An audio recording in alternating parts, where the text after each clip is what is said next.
It's a letter from Francis D. Moore, the Moseley Professor of Surgery, to the Moseley Professor of Surgery, Harvard Medical School, and Surgeon-in-Chief at the Peter Bent Brigham Hospital, dated May 25th, 1963. Dear Sir, I'm writing you this letter in hopes that it will be placed in the metal box to be opened at the time of the 100th anniversary of the Brigham.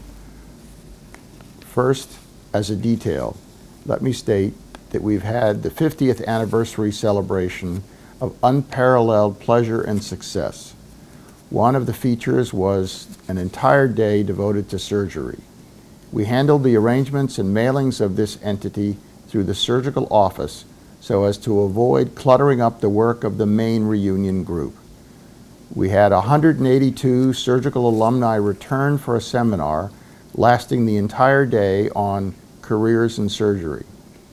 It was the purpose of this seminar to review the nature of the practice of surgery, particularly with reference to the type of education, training, and motivation required for a happy and productive life in surgery.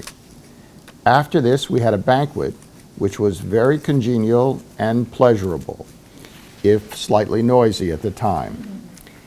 We showed motion pictures of the early days at the Brigham, including operations by Dr. Cushing, a film which I hope will be carefully preserved so that you can see it again in 2013.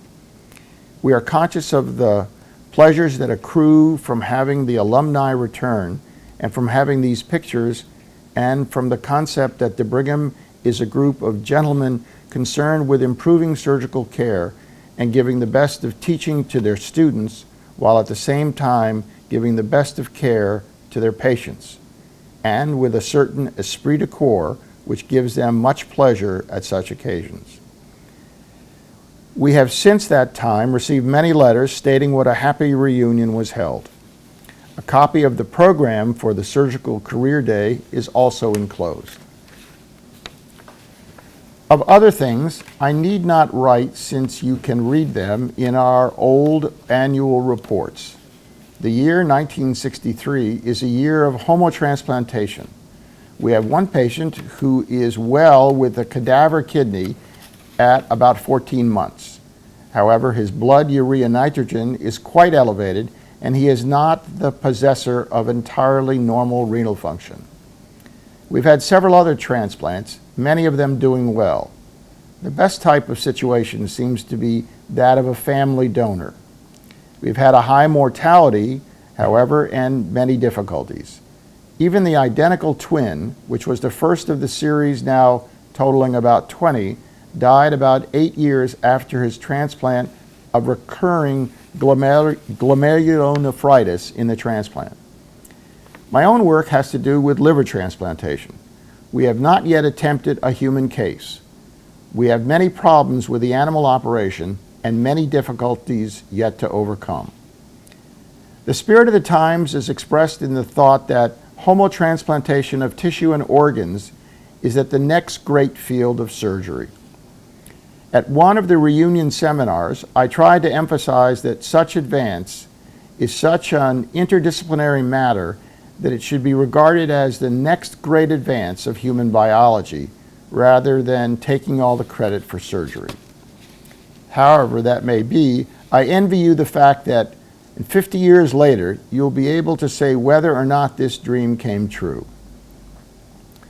Only 10 years ago, in the early 1950s, the thought of operating on a completely quiet, open human heart so as to do careful, meticulous, time-consuming work on the interior chambers seemed only a dream.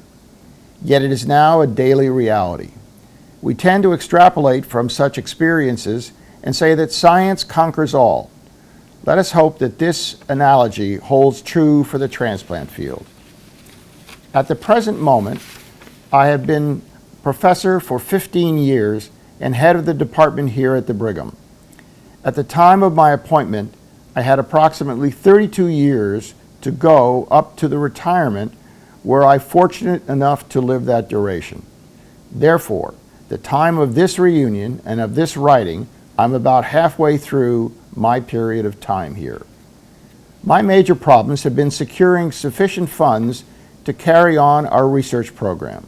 securing and maintaining the services of competent and completely well-balanced attending staff, and finally, the ever-present problem of getting the very best quality interns and young men coming into the residency. On these various scores, our success has been mixed. We have not done as much building as we should, although we are about to rebuild the operating rooms, and possibly in the next 10 years, tear down the whole hospital and build a so-called hospital, quote, complex, unquote. The latter may not be an unmixed blessing, since the Brigham may lose some of its pristine purity in being a small and reasonably isolated unit where careful work could be done away from the pressures of the hurly-burly practice. As to our attending staff, one of my hopefully termed achievements has been that of building up the breadth of our attending staff. I have brought on an individual devoted wholly to cardiac and thoracic surgery, Dr. Harkin. I brought on an individual wholly devoted to gynecology, Dr. Sturgis. We have built great strength in the areas of plastic surgery through Dr. Joseph E. Murray, and in various other areas, we have tried to strengthen the staff so that we do not have to seek regular outside consultation for much of anything.